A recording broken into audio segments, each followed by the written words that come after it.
And welcome back to the Backside Ground Balls podcast. My name is Trevor Powers, and I am joined, as always, by my co-host Dan Galati. Dan, we have a super special guest today. We have Tyson Petersheim, the Director of Hitting Development at Virginia Tech. Tyson, this is your second time on the podcast. So first off, we appreciate you taking the time to do this, but also we appreciate your continued support of the Backside Ground Balls podcast. Yeah, I'm happy to be on. Always enjoy spending time with you guys. So, yeah, it should be fun. Of course, one of the best in the business when it comes to hitting and specifically what you guys do at Virginia Tech. So, Tyson, we were just talking a little bit off air and just kind of want to talk and to kickstart our conversation is one of the things that's been most impressive, and I know this is beyond your time at Virginia Tech, but really through the 4 to 5 years that you've been at Virginia Tech, is the consistency offensively. It seems like no matter what happens, no matter the talent that you have walked through that door, whether it's slugging, whether it's some smaller guys, you guys always put up numbers and create, impactful offenses. So what's the main thing from your perspective that allows you and Coach Albin to create different offenses, even when it's not always the same pieces each and every year? Yeah, I think a lot of that starts with Coach Chef. John Chef, he's investing into the player development side of things all the time, whether it's new technologies or, new training equipment, new training bats, things like that. And then it trickles down into how he manages us as a staff. There's Kurt Elvin, the hitting coach. There's Coach Hansen, Tyler Hansen, myself. Kyle Saracen helps out with some of the development stuff as well. And um, the the five of us on the hitting side have been together for a long time, so our message is pretty similar. We understand how the other guy kind of talks and what he's trying to get across.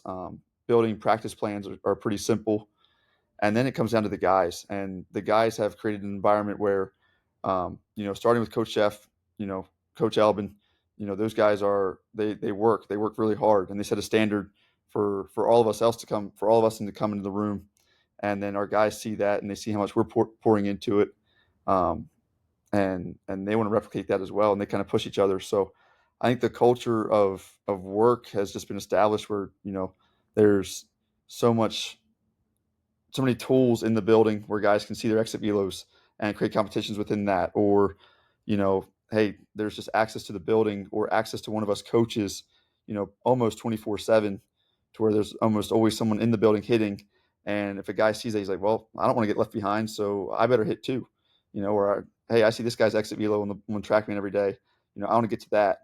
Um, so I think the standard starts with Coach Chef and Kurt, just kind of in how they create the culture for the work, and then the guys see it, they buy into it, and then having the same message every day helps too. It just there's not a whole lot of confusion with what's going on, and it just allows the guys to come in and be themselves, get their work in, and have some competition with it. So I think ultimately there's that, and then the other part is actually diving into the weeds of the actual hitting part, and I think that just kind of comes from a consistent group of coaches being together, and then the older guys leading the young guys. The best example that I've seen of this was our 2022 year in the fall. One of our transfers came in, and I overheard it. I was kind of picking up balls in the cage off to the side while these other two guys were picking up balls after they just hit. The one was Nick Biddison, who was drafted by the Dodgers. He was hitting with a transfer, and the transfer was, hey man, these practices suck. He's like, I just want to put a small hack up and just feel good hitting. And if you'd ask Biddy, he would probably say it. The previous years he might not have been completely bought into what we were doing, but that year he was. And I remember hearing him saying, "Look, if you want your feel good swings, it's got to happen on your own time because these practices will be challenging." And I remember hearing that and kind of thinking like that's a good thing. He's leading these guys a little bit, and he ended up being our leader for that 22 years. So I think he kind of set the standard while he was here, and some guys that played with him during that year have carried that on. So. Can you walk us then through what that chain of communication is like? Because what it sounds like to me is you're saying to build a consistent offense and to be able to do it year over year, there's so much communication between the coaching staff amongst each other, the coaching staff to the players, and then the players to each other. So what's that, you gave us a great example of the player to player, but what's the chain of communication like, in meetings as an offensive staff, like the brain trust, and then how you relaying that to the team and kind of what do those situations look like? Yeah, well, once again, Coach Chef is very hands-on. A lot of the meetings that we have offensively, he's a part of, and then it goes from him trusting Kurt to do what Kurt does. And even if he doesn't understand everything fully, he trusted, okay, look, I hired you for a reason, do your thing. And then Kurt has that same mindset for the rest of us, whether it's me, Tyler, or Kyle, where, if there's for example, if there's something that we see that has not been talked about with an individual hitter, I'm not just going to go openly just start talking to this guy about it, but I might run it by Kurt. Hey, man, this is what I'm seeing. He's like, yeah, let's go address that.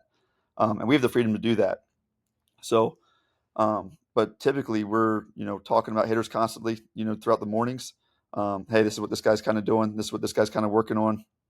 What are your thoughts? And I think between combination of Chef and Elbin, great managers of people, guys that want to allow us to coach and be with the guys, be around the guys, and they trust that we're able to do our jobs too. So they give us that responsibility. And I think one of the coolest things through conversations with you, and obviously the relationship we've built with you, and is how long the staff has been together, and how comfortable I'm assuming you guys are with each other, and understanding that you have a great understanding of what Coach Elbin expects from you. Coach Elbin has a great understanding of what Coach Chef expects from him. How important is just continuity from the top down, and being around these coaches for as many years as you have in college athletics? It's very hard to get even 2 years of continuity before somebody moves on. But you guys have so many people on staff that have been around in Blacksburg for a couple of years. Yeah, it's absolutely important. I can't. That's one thing I tell guys all the time. I can't stress on it enough. Once again, starts with Coach Chef and just his ability to keep the staff together. Um, and then even for myself walking into it, I hadn't had a whole lot of experience in college baseball and the coaching side of things at all when I got hired, let alone at a Division I school, um, you know, in the ACC. So, even coming in and watching myself grow the last few years, just becoming more comfortable, definitely helps having guys who I'm comfortable with. And, it's been great on and off the field. Our families get to know each other a little bit more. And, there's four of us all go to the same gym and we just work out every morning together. And it's been a lot of fun. I think that kind of carries into just, once again, if we tell our players all the time, if your stuff off the field's not handled, it's tough for you to come to work on the field and have your stuff together. So I think it goes for us too as a coaching staff. The more we can take care of what we need to take care of off the field, and family is important, and Coach Chef stresses that all the time. But if we can handle things off the field and come to work, with a clear mind and enjoy the guys that we're around, that's ultimately going to have a big impact on us being allowed to then be freed up and do what we love to do. If you're not enjoying the guys you're working beside, it might make coming to work a little bit more difficult. So, and I've never had that issue here. I think all the guys on staff are doing an amazing job of that, and I think we really get along well together. There's some hard conversations here and there for sure, but that's also, I think, a healthy dynamic to it. So, and those, I think, the longer you're around somebody, the more you might be able to have those hard conversations, which creates a deeper level of actually getting to know one another and getting to dive into what we need to dive into and making adjustments when we need to. So. Yeah, you can feel it. I mean, again, we've been lucky enough to be around multiple coaching staffs, and I think in terms of like the tightness of the coaching staff itself, you could feel that the second we got on campus and hung out with you guys, and obviously got to interact with the other coaches on staff as well, which was really cool to kind of see that, because you could tell the continuity and the relationships that you had all built with each other. And I mean, even to the point of strength and conditioning, it felt like there was a closeness and kind of a community and culture built through your guys' staff. So you mentioned it, so I'm going to kind of circle back. You mentioned it in your first answer, challenging environments, right? And that's something that getting 18 to 22-year-old individual baseball players to buy in, I think it's not as hard as it used to be in 2016, 2017. I think it was really hard to get college athletes to buy into challenging environments in practice. It was always feel good. As of late, a lot of guys are more invested in hitting off of machines, hitting spin on days, even when they want to feel good, even when it's on field and things like that.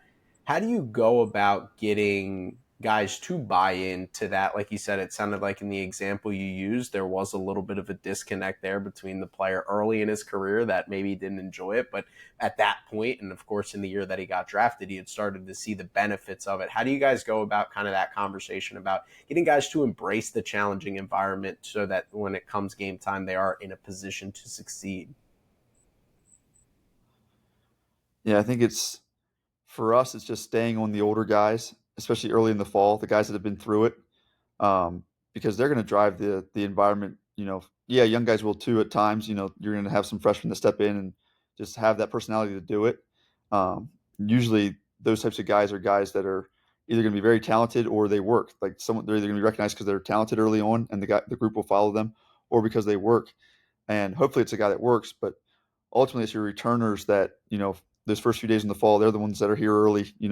The few days before classes start, and they're hitting on the field, and just trying to be as genuine with the guys as you can. Building relationship. Whether it's off the field stuff, on the field stuff. That way you can kind of learn how much you can push them and how you can push them. How do they respond? Is this guy going to shut down if I try to push him a little bit too far, or is he going to respond in a competitive manner? And then our practices are going to be designed to beat you down. It's going to be a lot of machines, like mentioned, and ultimately, if a guy's not bought in, you know, you might pull him in and just say, "Look, let's see what's going on here. What are we not liking?"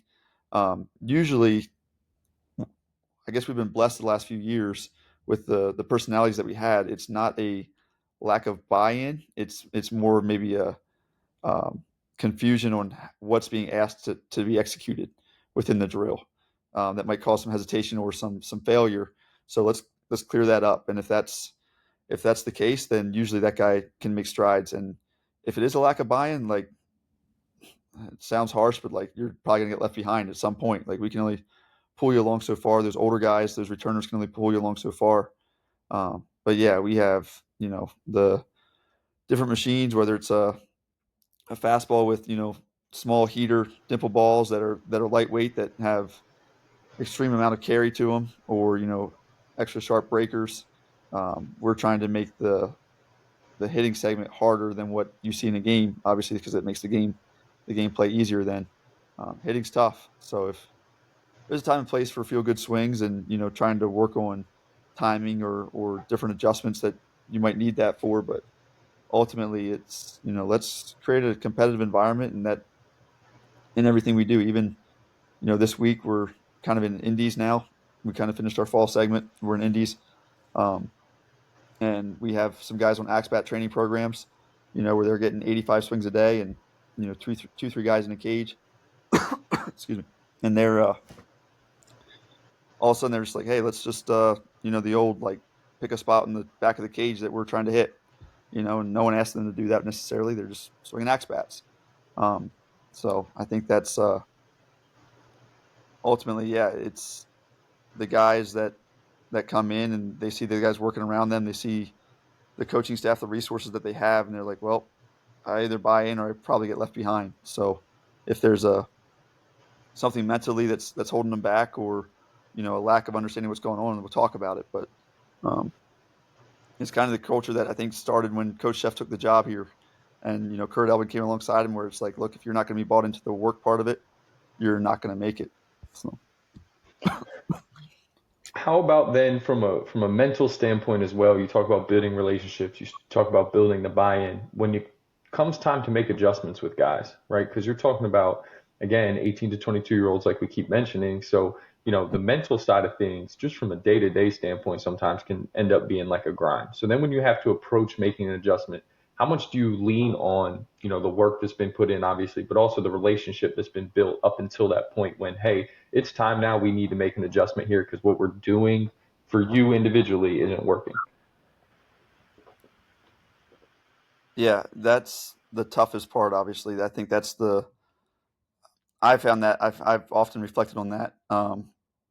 When I was studying, going through grad school, I did a bunch of courses on that kind of thing, and I had to fill out a whole 30 something page thing on different exercises that I would do to treat different athletes different certain ways, and I still have it on my computer and print it off and stuff like that. And every now and then I look back on it, I'm like, man, I said I was going to do X, Y, Z in these scenarios, and I am doing a terrible job at that.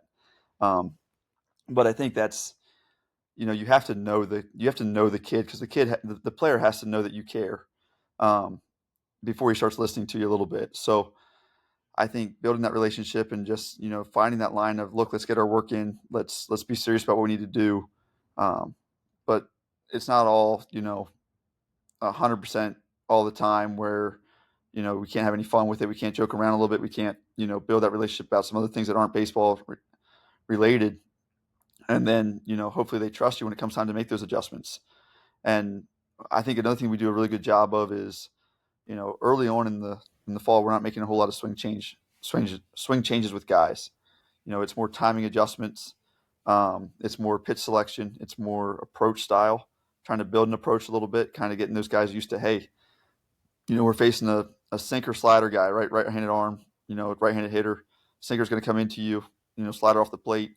Slider's the best pitch. Sinker's more just a contact pitch. Like, let's maybe get off the plate a little bit here so we don't chase that slider. Let's strike the ball, or whatever the approach may be, and look, middle in and up for that sinker, and just kind of zone in on that. So we'll talk more about that with guys early on, which allows us, one, to see the player play a little bit.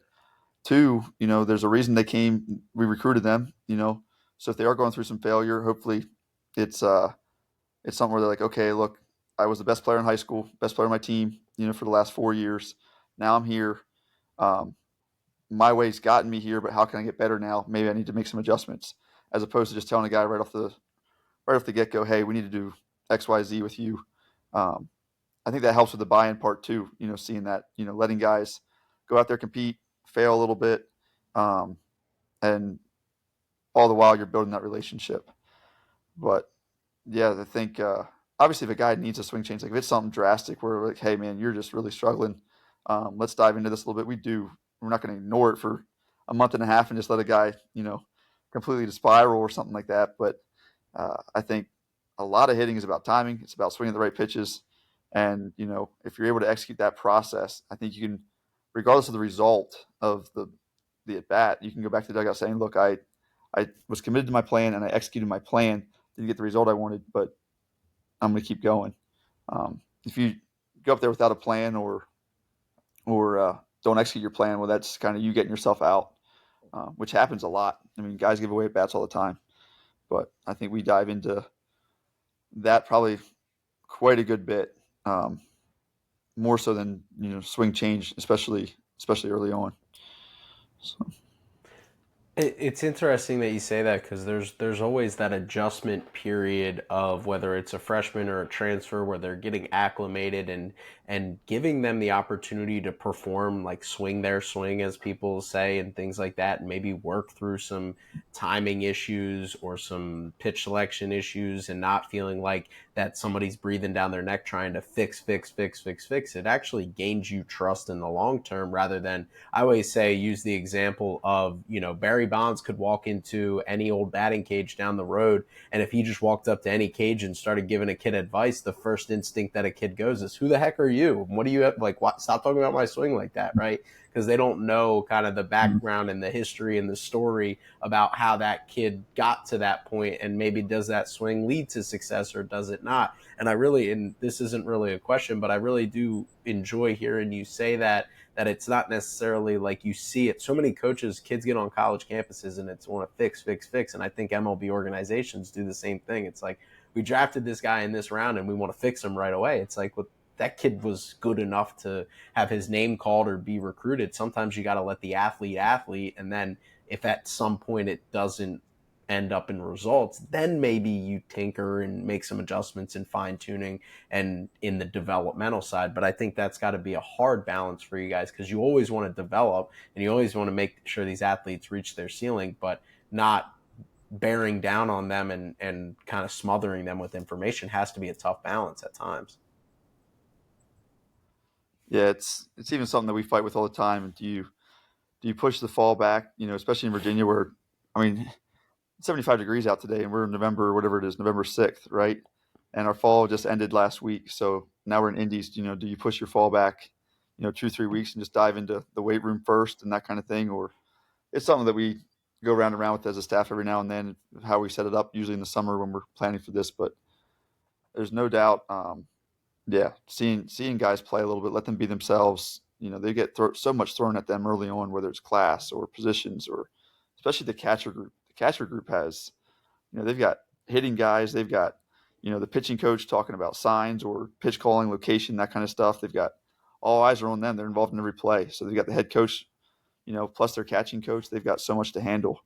Um, we have two freshman catchers this year, so I always enjoy watching those guys because I feel like they're the guys that oftentimes make some of the biggest jumps from end of fall to January when they come back, just because they're so much more relaxed. They've been through it a little bit.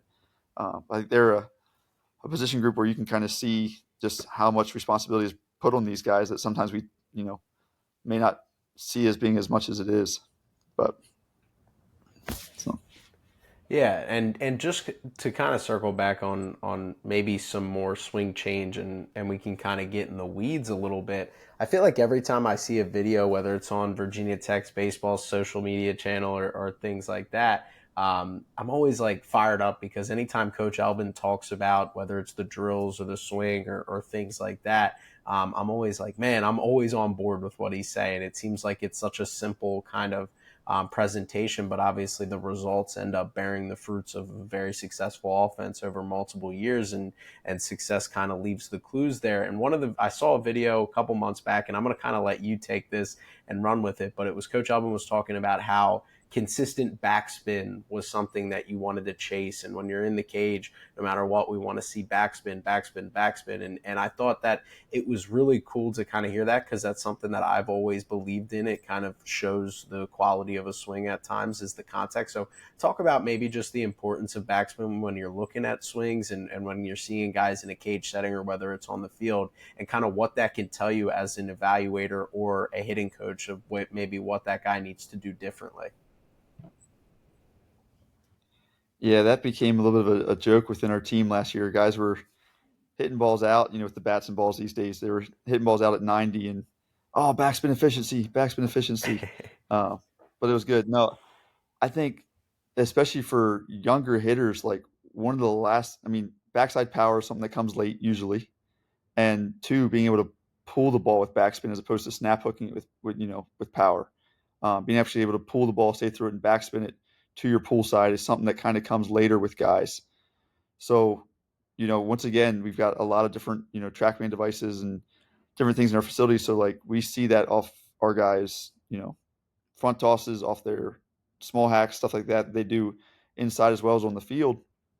And it's just kind of another tool that we can use. Hey, are we getting around this baseball? Are we staying tight with our turn?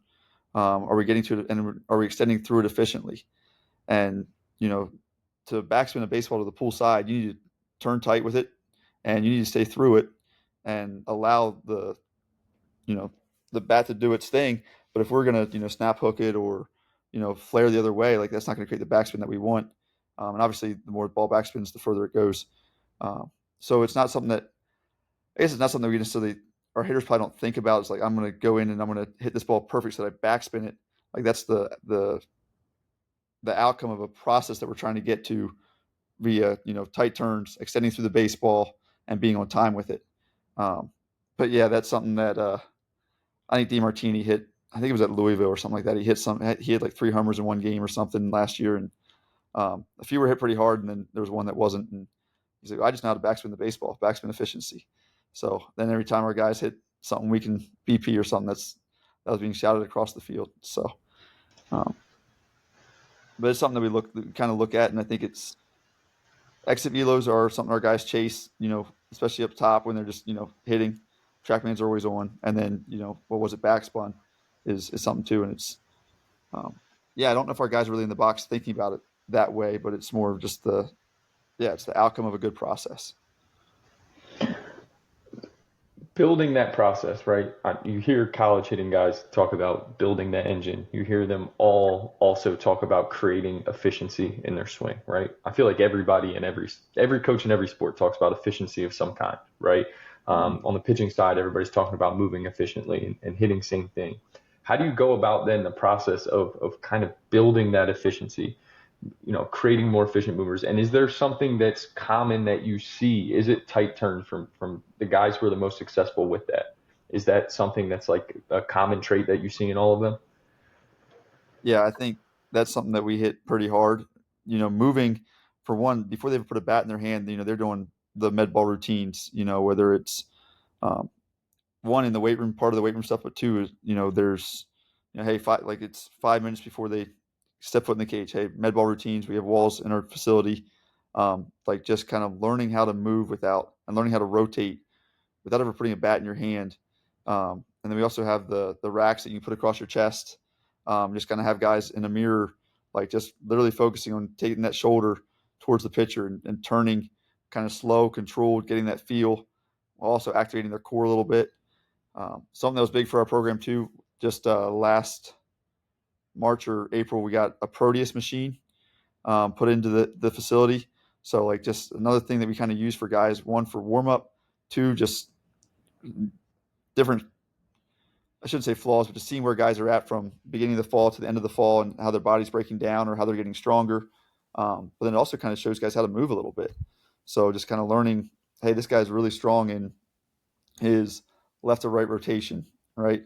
But the acceleration is not where we want it to be. Well, how can we can print that report off, and our strength coaches are on board with what we're doing there. So then how can we tailor these guys in the weight room to be able to become more explosive in that area?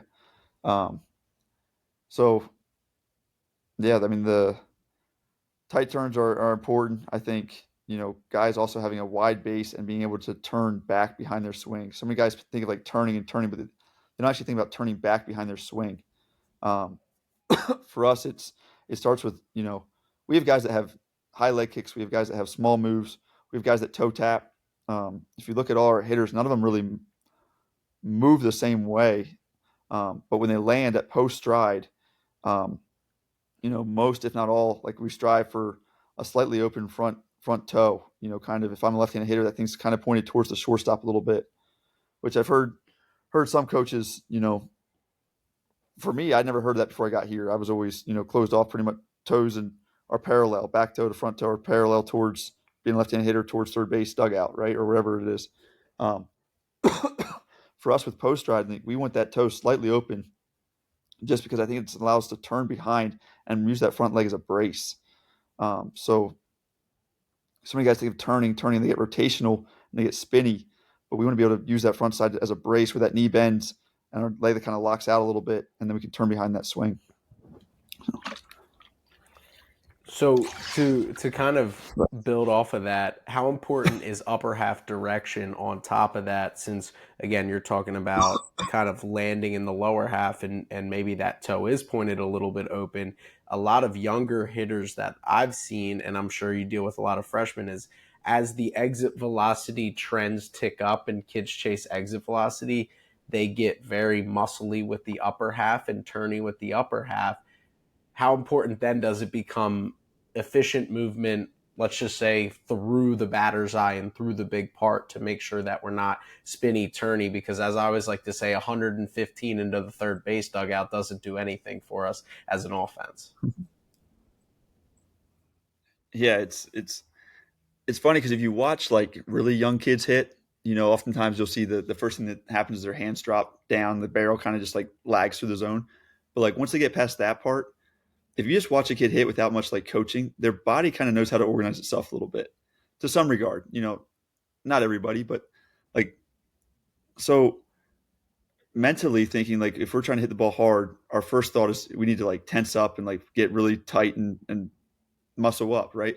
But we want the opposite because that's going to allow a smooth, efficient swing that we're relaxed and we're allowing the bat to actually lag through the zone and create whip through it. Um, and so upper body direction is absolutely important because the lower half is your base, right? If your base is off, everything else is going to be off too. But the lower half is ultimately, we're trying to use the upper half. We're trying to use the lower half to turn the upper half and not be too handsy with it. But if we're tight with our hands, or if we're, I always say from the rib cage up, we got to be loose. Like one of the better hitters that I coached a long time ago at Bucknell, he would get into the box and he would almost bend his back. Like, look, he was, doing some sort of bridge behind, like he'd get that far back before he stepped in the box, or as he stepped in the box. And I was like, I first got there, kind of asked him, "Hey, what are you doing there?" He's like, it's how I relax my upper body, like from the rib cage up. And I was like, I kind of like that. If we think of that part just being along for the ride, um, as opposed to trying to force it. When we try to force it, that's usually when our shoulder pulls off, or maybe our posture breaks and we're going down and away, and we're turning into a bad posture swing where it's kind of one handed. But if we're like trusting what we're doing with the med balls, trusting what we're doing with the racks, trusting what we're doing with how we move, then it's just being on time and letting the lower half bring the top half along for the ride, essentially. Um, Oftentimes when we try to create something, that's when we end up, you know, forcing something that doesn't need to be forced, I guess, at times, if that makes sense at all. But Yeah, it makes a ton of sense. I always use the descriptor of if anybody's deadlifted and if you bend over and grab the bar like your life depends on it, what are you telling your brain what muscle group to use? Your arms, your forearms, your upper half, and you're usually going to pull with your, intention with your upper half rather than utilizing the ground at our lower half and then just allowing the upper half to just be smooth through the baseball. And that's what's going to create the power that we're looking for. And also while achieving the positive direction of staying through the baseball, having a clean move in the upper half to allow us to keep it within the guardrails of the foul lines, right? Because so many people, you don't think mm-hmm. of baseball as having like out of bounds necessarily, but as hitters, if we hit a ball outside of the foul lines, it's a strike, right? It's useless. We're 0-1, 0-2, or potentially battling for our lives. So I always think it's very important to kind of talk about that direction and making sure that it's a smooth operation through the baseball that allows us to create those efficient moves. But I really like the way you said from the rib cage up to relieve the tension, because I think, and there's ways to do it. And I guess that's my next question is, do you guys talk about that? Because obviously breathing, relieving the tension in your grip, if guys grip the bat like their life depends on it, they're probably not going to be smooth in the upper half. Do you guys have conversations like that with hitters about how to relieve that tension? Yeah, a lot of it, and I'll be honest with you, a lot of it usually happens before stepping into the box. We don't necessarily talk about it a whole lot while they're in the box, but we have different plates set up throughout. So if our normal batting practice for us would look like, whether it's machine or a guy throwing, you have one guy hitting inside the turtle, you have an on deck guy at a plate getting on time. Then behind him, we have two plates, different colors. One's green, one's red.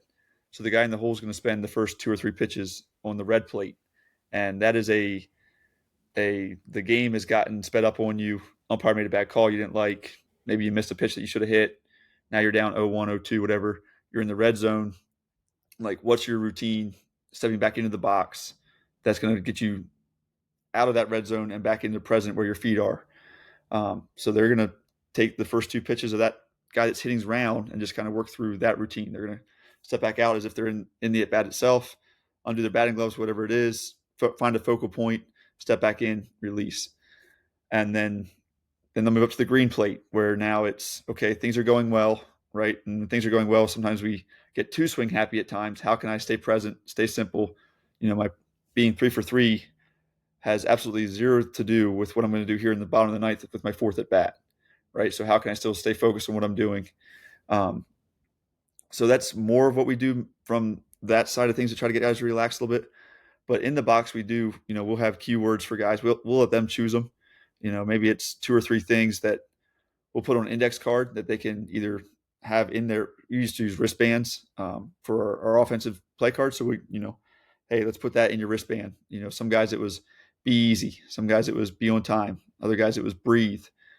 Just some different cues that they would have where they're looking at the wristband for the signs. Then they see those words. They step in the box. They're ready to go. Aside from that, it's just like we said, rib cage up. If we see a guy that's kind of being too tight, maybe we might say that to him, walk through that a little bit. But it's more kind of on them to choose some cues that. And once again, there it goes back to knowing, like we said earlier, knowing your athlete, knowing what makes that guy tick a little bit, and learning his language. Like, okay, this guy likes be easy, whereas another guy might be healthy or not. It might be like I don't know, what can I say that's appropriate. Basically, I'm going to go get this guy, right? Or whatever, like something that's his, that's, opposite of be easy. It's going to fire him up. Right. So you got to know which guys use, what, and kind of, hey, today your focus is just competing. Let's forget result. Let's get in there and and attack that part of the drill of competition or whatever it is. So I really like that because in baseball, I think it's unique where, pitcher versus hitter is so individual, unlike any other sport. So to have some kind of, pre-pitch ritual as a pitcher or receiving the pitch as the hitter, have something before you get in the box is always smart to me. I want to take it back to something you said earlier. You talked about kind of creating an approach, and this kind of dawned on me. And I don't think I've ever asked a hitting guy this. I feel like every time we have a pitching guy on here, I ask them about pitch calling, and I ask them, are you pitching to hitters' weaknesses more, or are you pitching to your guys' strengths? As an offense, when you build an approach going into it, with all the data and information that you guys have at your fingertips nowadays, are you guys, kind of coaching your guys to this is what you do well? You talked off air about a guy that you have that really crushes fastballs. Are you talking to him about, hey, go get fastball or look for it in this zone? Or are you saying, hey, this guy on the mound, is going to attack you sinker sliders. So you got to look down and you got to look away. Or are you doing a little bit of both? it's a little bit of both. Ultimately, we're trying to eliminate pitches. So obviously before the game, we build an approach. We have 5 different labels for different approaches that we would have. The most common would be fastball adjust, right? You're sitting on fastball, you're looking for a fastball and adjusting to off speed. But we have 5 different approaches that basically we talk about throughout the fall with our guys that we will then put different pitchers into different buckets. And that'll be the general theme versus that guy. So we'll, just to prepare our guys, kind of getting off track a little bit, prepare our guys, we'll put multiple machines on with different, whatever approach we want those guys to handle that day. Or, maybe, obviously we know what guys are throwing and what inner squads before they start. So it's like, hey, if these 3 guys can throw in the same, order, we'll have our hitters work on this approach, similar arms. But when it comes to actually building an approach against a guy, yeah, we try to eliminate pitches. So if it's, I'm trying to think of some examples. Sinker slider guy, I use that off air a little bit, but right, sinker slider guy, slider's the best pitch. We might not deal with anything. So let's say it's right on right. So right-handed hitter, right-handed pitcher. We might try to shut down anything that's on, the outer half and just completely eliminate it, right? Until he shows that he can command that fastball that starts off the plate and comes back onto it. We're just going to, we're going to get off the plate a little bit and we're going to look in and we're not going to mess with that slider unless it absolutely stands you up where it's on your front shoulder, on your front hip, whatever. And then the other part of that is I lost track of where I was going with that a little bit. Eliminating pitch. He has to have the ability to command it, right? So that goes with eliminating pitches. So we can build a report before the game, and some of our hitters, might need it more than others. I'll be honest, that 2022 season that we had, there was a lot of good hitters in that lineup that probably didn't need our help much at all. They had a general idea of what the pitcher was doing, but they ultimately just knew who they were as a hitter too. And they were like, look, I know that, this guy's a high carry fastball that most guys don't hit at the top of the zone, but that's usually what I handle really well. And they would seek that out. And we're like, okay, if you're going to seek that out, then you just got to do a good job of catching it out front. And we're okay with that. And we were okay with it. There was probably, I would say there's probably 5 or 6 guys in that lineup where, our general approach for the team was, didn't really apply to them a whole lot. But on a day-to-day basis, like most of the time, yeah, it's, can we take your strengths? So we had another guy last year who ended up hitting Gary Giebel. He graduated now, ended up hitting 12 homers for us. Like he knew he could not hit. If he looked for a fastball away, he would chase the slider every single time. So he sold out to pitches. Sometimes he would literally look just middle in and up, regardless of what the fastball did, just so he wouldn't have to deal with slider. And there were some times where he would, come back to the dugout and he had just taken 2 fastballs in the outer part of the plate and struck out looking or something. And the situation sucked at the time, but like, you have a process? Yep. You have a plan? Yep. You execute your plan? Yep. All right, let's keep going. And over the course of the season, that one at bat sucks, but over the course of the season, he had a really good, successful year.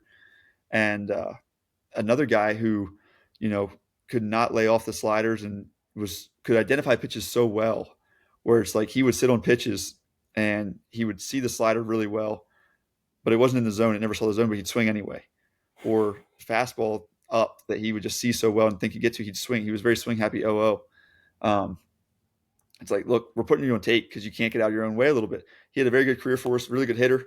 But there was times where it's just like, we're trying to eliminate these pitches that aren't being thrown for strikes.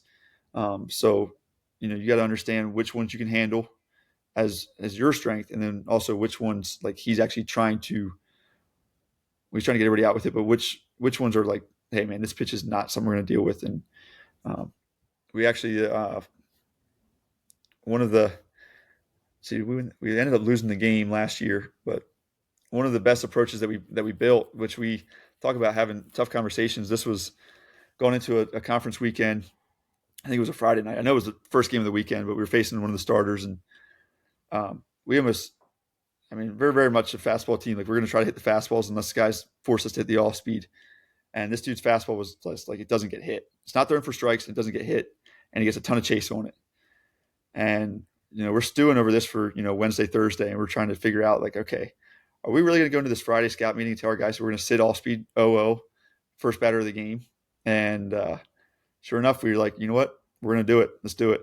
And we ended up scoring 2 runs in the first inning, and the bases loaded, 2 out, 3-1 fastball, green light. After Elvin gave the take, ended up being a pop up in the infield to get him out of the inning. I'm pretty sure the guy probably would have got walked because I don't think he was throwing 2 fastballs for strikes there. But anyway,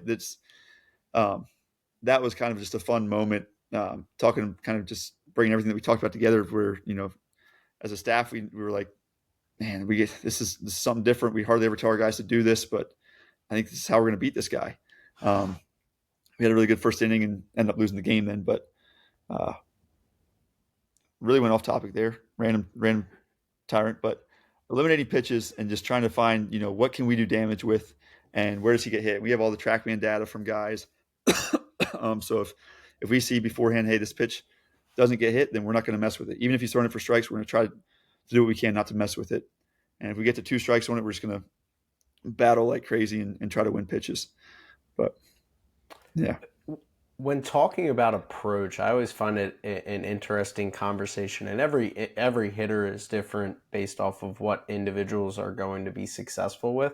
But one of the things that I would love to hear your perspective on is, you kind of mentioned sitting breaking balls in with the information that we have nowadays and percentage base. And I always basically describe hitting as gambling, right? If you told me I had a 65% chance to get X, the pitcher was going to throw X pitch, probably put a lot of my money on it, right? In terms of gambling senses. And as a hitter, that was kind of how I always described hitting as, hey, we have this much information. This program throws, I can use a program off the top of my head. This program throws 95% fastballs and advantage counts, right? When they go behind, they get back in the strike zone with fastballs. And, there would be times we'd put up crooked numbers by just utilizing that and having guys go up there. And it's like, hey, we're selling out for one. And I don't care if you look ugly. I don't care if you pirouette in the box because you're looking heater and they throw a nasty slider and it bounces. I always find it interesting because as the game speeds up, I think hitters that in high school maybe got away with like, hey, I'm sitting fastball and reacting. When guys are throwing 94 with bangers and 2 pitches, 3 pitches in the strike zone, I don't necessarily always believe. I think there are guys out there that can do it.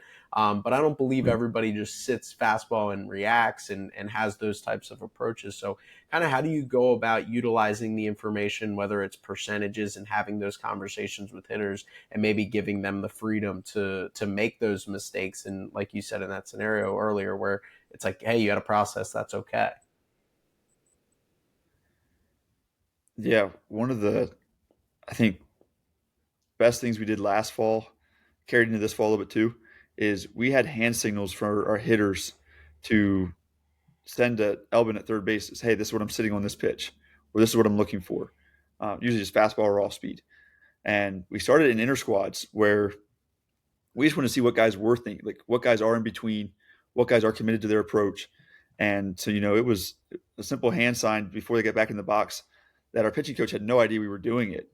And there was times the last spring where the guys were struggling a little bit or whatnot, and they would, they'd come up to Elvin and be like, "Hey, can you walk me through this at bat? Like, I just want to be committed to something, so I'm going to tell you what I'm sitting on each pitch." This is in live games, and they would, they'd have signals that they would kind of do, and I think it just makes guys get committed to what they're looking for. Like you said, Trevor, it's tough to actually fastball adjust when a guy's throwing 95 with an 83 mile an hour slider. Like it's really hard to do. Um, so using our information that we get from the TrackMan stuff, we have all the percentages from the team aspect and the pitching individual pitcher. We have it posted in our dugout. Elvin usually has one in his back pocket. I usually have one. We go over it with our hitters. Some guys don't like all that information. Some guys like it more. I think knowing which guys, that's the guy's responsibility. Coach Chef says it all the time. We're going to give you a game plan. We're going to give you information. You need to be able to find a way to take the information you're given and match it to what type of player you are and what your strengths are. So some guys, in between pitching changes, we'll have paper copies of the TrackMan, their chart and percent used and where they're thrown in the zones, that kind of thing. And some guys, don't really care about the percentages. They just want to know what the fastball is doing. Other guys want to know, what the fastball is doing. Plus, when do they use it? When do I need to start sitting on pitches? Because not everyone has the ability to sit on a breaker either. I'd love to say that 1 through 9, all of our guys do, but the reality is they don't. So if you don't have the ability to sit on it, you can't sit on it. Like you got to sell out to the fastball. But yeah, there's times where Elvin will walk a guy through an at bat. There's times where, even if we're, I think our dugout does a really good job of looking for different things the catcher's doing with setup or, pitcher tipping pitches. And we won some games off tip pitches in the 9th inning before. And, our thought process is, if we're at a 90% clip for 20 pitches, we're probably in pretty good shape. So if you get the 10% that were wrong, like suck it up, buddy, because the next one's coming anyway. And I think our guys sell out to it pretty good. It's a lot easier to hit when you know it's coming. And even if you don't actually know it, if it's not actually a tip pitch, but you're committed to this is what I'm actually doing and like fully committed to it, if you can eliminate pitches and then be committed to what you're looking for, hitting's still not easy, but it definitely helps. Yeah, so I don't want to dumb this down too much because hitting is still ridiculously hard. But could it be sometimes as simple as this is what I do well, this is the approach that you build off of it, or the game plan that you're going to build off of it, and then just having the discipline of sticking with that, even if it might not be the right approach against that guy, for example, but just to be a successful hitter? Because what I really liked is a couple of answers ago, you're talking about how a kid goes up there, he has an approach, he ends up punching out looking, and that at bat it might suck, but over the course of a year, he stuck to his approach. He knew who he was. He had the discipline to stick with it. He ends up putting a good year together. Can it be that simple? Absolutely. I mean, I would even say, right, like there's no wrong pitch call if it's executed, right? Like if you believe in it and you execute it, you're probably gonna get the guy out. There's multiple ways to get different hitters out, and I think same thing with hitting. Yeah, if you can stay disciplined to your approach and build on that process over the long haul, you should be in pretty good shape. Obviously, if the talent's there to do it over the long haul, we're talking about guys that are talented enough to do it. So now, can you mentally, buy into the process of it and take that backwards K when it happens because you're committed to something that the pitcher just got you that one time. I think being committed to approach regardless of what it is, and that's probably the biggest challenge with the freshmen, even some transfers too, is like, some guys were coached a little bit better than others, and there's nothing. I'm not going into that, but some guys just coach better than others coming into this place, coming into Virginia Tech. So getting them learning how to build an approach, to buy into it. Because for so long, those guys were, the best players in their area, and that, fastball adjust type deal, and the breakers weren't as good and they could hit them. But it's not the case anymore. Yeah, I always think it's always interesting having those conversations with young guys and seeing it. But that's what makes, to go to the highest level of baseball, big leaguers understanding that 162 and trusting their approach and trusting really their swing and their mechanics as well within that allows them to be as successful and as consistent as they are. Whereas when you have an 18 to 22-year-old, they buy in for an at bat or a pitch or a moment, and then they don't trust it over the 55 games that you play in a college season and beyond.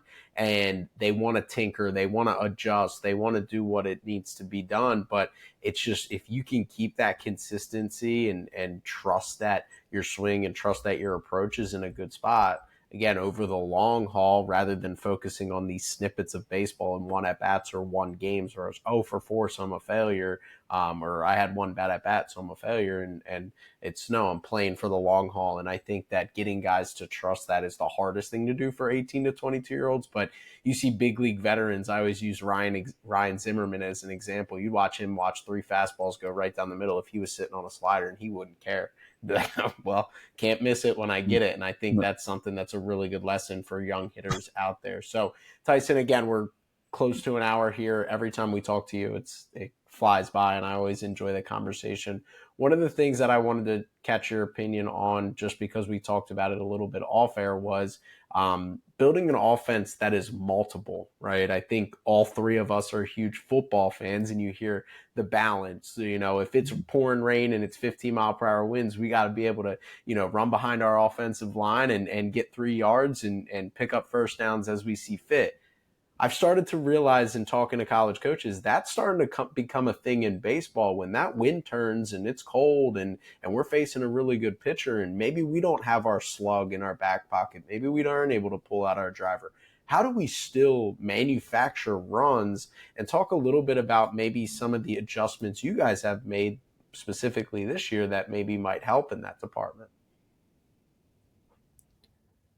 Yeah, I think it's an adjustment that we recognized going into the summer after last year when we started out really well. Um, and then it seemed like towards the back end of the year, we just, couldn't find ways to win. And it was sometimes it was pitching, sometimes it was offense. It seemed like we couldn't play a complete game together. But from the offensive side of things, it was like, okay, there was times where we needed to get a bunt down, we couldn't do it. Or, man, we're just not slugging today. The wind, maybe, even just the course of the year, guys' bodies breaking down. And like I always believe that you can bring your defense to the field every single day, right? And hopefully your offense shows up too. But like there's no guarantee, so how can you take runs off the board with your defense? Because it's easier to bring, a consistent defense to the field than it is a consistent offense. You know, the 1 for 4 days happened, the 3 for 4 days happened. So we kind of looked at it as, look, we need to, one way that we changed some things in how we're doing it is, with bunting, we're bunting more in our practices. We're bunting more off arms in our practices, whether it be guys just throwing a flat ground and just, hey, we're just going to look, you're doing your normal flat ground day. We're just going to put a batter in there. He's going to bunt a little bit, like a few pitches. Even us coaches have just we've thrown 100 balls in a row where guys are just bunting, from 50 to 55 feet. And is it completely the same? No, but I think it's better than having a machine that's right down the middle every single time. And the guys know where it's going and they feel comfortable in there. And um, so that's one way that we kind of made an adjustment to it. I think the other thing is just like coaching the guys constantly and making it important. If we value it, then they need to know that we value it. So staying on them with that. I think the running game, we've done some different things this fall with having more pitchers, once again, just do a bullpen on a game mound and have hitters out there at first base, runners out there at first base, and guys that we think, it wasn't all 20 hitters. It was, 5 to 7 guys, and there's a first baseman, and the pitcher has the ability to pick if he wants to. And it allows, what I've found is it allows those 6 or 7 guys that are, everyone can kind of listen to it too. There's other guys that aren't necessarily repping the drill, but like they're just talking base stealing. Like how many times do you guys talk base stealing in the dugout or in the locker room, right? It's usually the hitting aspect, right? But you have a group of guys who want to run, who are looking to run, who are trying to find ways to run, talking about what they see with a different pitcher on the mound and his breaths, or, the shoulder drop release then pitch, or the head nods, where he's kind of looking over his right-handed pitcher looking over his left shoulder, and, the head comes up and down real quick, and all of a sudden that long, slow draw towards where it's kind of going up, that's the one right before he pitches, or the lefty where it's let's vault, as he leg lifts, and because he's a read guy, so let's vault as he leg lifts, and once we get to the point where we can read it, we're either going to keep going or we're going to shut it down. Just hearing those guys talk, I think it freed our guys up more to look for things. Some guys that may have never heard some stuff, they get tired of hearing my voice, Elvin's voice, Hanson, so putting guys in the same area where like this is what they do well. Now let's talk about it and just have open communication about it. I think it led to that. We also did some stuff in the inter squads at times where, if a guy puts a bunt down and gets thrown out, at first base, bunt for a hit, he gets to come back and have his at bat. It just counts as a strike, right? Because we don't want to. I can't remember if we mentioned it off air earlier on at the beginning. Like we're trying to maximize our pitchers because we need our pitchers to play, but we also can't run their pitch count up. So finding a balance of getting, hey, we want our guys to bunt. Let's get them to bunt, but not lose that at bat if they get out. So same thing with stolen bases. Teams in our inner squads were usually allowed, 2 or 3 stolen bases for free. Where if they get thrown out, they just go right back to first base. No fear of failure there. They can. So many times the guys would run, they get thrown out, they come back, they run next pitch anyway, and just trying to build an environment where they want to do that stuff. They don't. There's no risk to it. Because I think that's kind of what it is. Stolen bases, if you have your times right from stolen base times to, pitcher to home plate pop time, it's just an equation. So how can we free you guys up without the fear of getting out so you can get your best jump, can run freely? And then it's about getting the right athletes in and recruiting and guys that are able to do it. And I think this year's team, from an offensive standpoint, is going to be able to score runs in a lot of different ways. And I'm definitely pretty excited to be a part of it. So we'll see. But there's different ways you can do it. I think you need to stress it. There's a coaching staff. We need to stress it. We need to stay on top of guys with it. Last year, that was 100% on us. We were winning. I think we let some little things slide in some of those areas. And then when we needed it the most, 3-4 weeks later, we weren't able to do it. So. No doubt, and base running is a mentality in my perspective, right? It's eliminating that fear and putting pressure. I mean, my favorite thing in all of sports is when people complain about third base coaches, and usually it's on the national scale of the MLB, but it's like, you know how hard it is to throw somebody out? Like, you know how hard it is to execute a perfect relay and put that thing where the catcher can catch it and put a tag on a guy? It's the same thing. The pitcher needs to execute a pitch, throw it in the position where the catcher can then catch it, execute a proper transfer, make sure his footwork is right and accurate throwing into second base. And just so happens that the guy running to second isn't too fast to get there before the ball beats there. It's like, in terms of the equation, there's a lot of variables that go into it that can be in the base runner's favor. But it's about the mentality and lacking the fear of getting thrown out that so many base runners fear. They're fast enough. They understand the percentages of what the pitcher's going to throw, but then they pucker up and they don't run, or they run late, or they don't get a good jump. And I think that's the biggest thing. But when you're training that mentality and you're putting guys in those scenarios and letting them run in inner squads and, hey, go back, good job, man. And then they run again. It's like, hey, good job. And what you realize is 18 to 22-year-olds make mistakes a lot of times, and you'd rather lose putting the pressure on somebody than just stand there and hope that something happens and things like that. So it's really awesome to kind of hear, because it seems like just creating that multiple offense is going to be something that's going to be in the cards for you in 2025. Yeah. The other thing that we did, which I really liked, was we have turf, but we spray painted our lines on our field for lead distances. And like, it didn't matter if you were the big donkey that's probably not going to steal a whole lot for us. Like, your lead had to get to, we used 11 feet. Like, all of our leads, unless they started vaulting, basically some days we're like, hey, y'all can vault here if you want. Other days it's like, we're not vaulting. You need to get out to 11 feet. And it does so many things for you. One, obviously it allows our guys to get away from the base. I think, if there are very few pitchers, there are some, but there are very few pitchers that can pick off a guy from 11 feet in less than a second. And I would say most of our guys can get back to the bag in a second or less. And like that, another equation aspect of it too. So like, get off the bag a little bit. It puts pressure on defense. It's might be the difference in the ball, even if you're not running in the 6-hole that's getting thrown to second base, being safe on that play. So we didn't really care what type of runner our guys were. We had them all get out to 11 feet and or further, and just, hey, you get picked off, so what right now? Like, let's just get out there a little bit and see what it's like. So, but they got to believe it. They got to buy into it. And I think the more failure we can take out of it while they're learning it, the better off we'll be, kind of like what you were saying, Trevor. So. Yeah.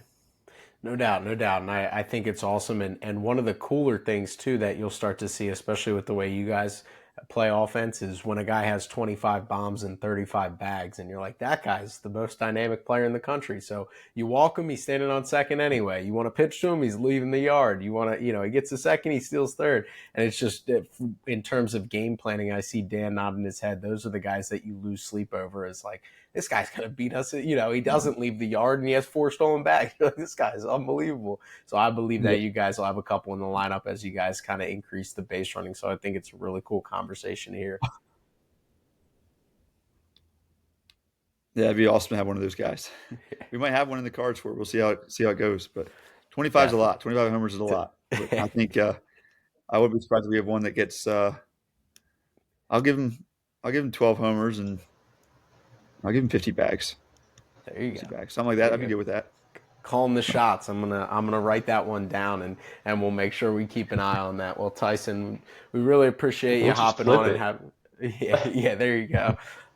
We really appreciate you hopping on and having this conversation. As I said earlier, it's always enjoyable to catch up off air and just catch up about lives, but also getting to pick your brain about offense and hitting is always a lot of fun, and I know our listeners are going to greatly appreciate it. Yeah, thank you guys. Once again, it's always fun being with you guys and getting on. So anytime on my end. Of course. Well, we wish you the best of luck. We'll probably touch base with you before the spring of this year as well. But thank you to our listeners for tuning in, as that will conclude our episode for today. Make sure you're subscribing to the podcast on all podcast platforms, including, most importantly, YouTube. Don't forget to follow us on Twitter at BacksideGB, Instagram at BacksideGroundBalls, and TikTok at BacksideGroundBall. Most importantly, make sure you're sharing with 5 friends, and we'll see you next time on the Backside Ground Balls podcast.